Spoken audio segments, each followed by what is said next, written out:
Hello दोस्तों, कैसे हैं आप सब। उम्मीद करता हूँ आप सब अच्छे होंगे, स्वस्थ होंगे, मस्त होंगे। कहानी की दुनिया मोरल स्टोरी में आप सबका बहुत बहुत स्वागत है। दोस्तों, हमारे चैनल में अगर नए हैं तो हमारे चैनल को सब्सक्राइब कर लें। दोस्तों, हम आपके लिए बहुत ही अच्छी अच्छी पौराणिक कथा और नई नई कथा लेकर आते हैं। तो आइए सुनते हैं दोस्तों आज की एक कहानी।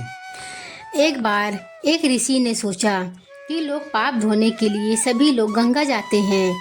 ऐसे में सारे पाप गंगा में ही समा जाते हैं। इस तरह तो गंगा भी पापी हो जाएगी।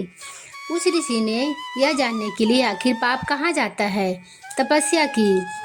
तपस्या करने के फलस्वरूप देवगण प्रकट हुए।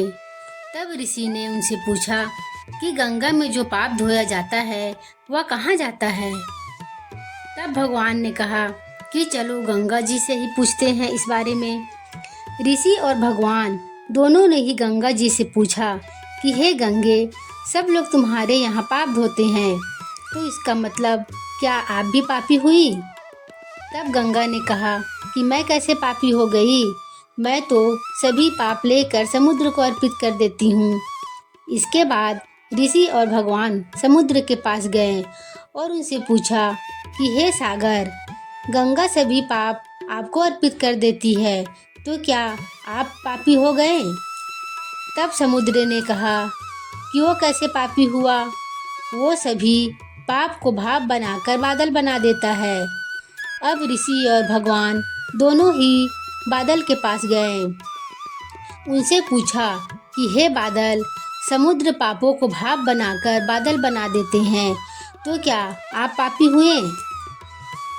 बादल ने कहा, मैं कैसे पापी हुआ, मैं तो सभी पाप को वापस पानी बना देता हूँ और धरती पर गिरा देता हूँ। इससे ही अन्न उपजता है, इसे ही मानव खाता है।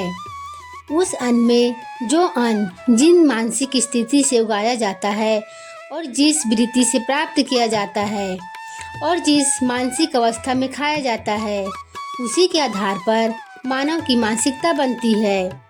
यही कारण है कि कहा जाता है कि जैसा खाए अन्न वैसा बनता मन।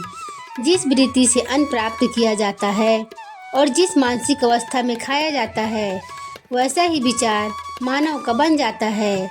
ऐसे में हमेशा भोजन शांत रहकर ही ग्रहण करना चाहिए। अन्न जिस धन से खरीदा जाए वह धन भी श्रम का होना चाहिए।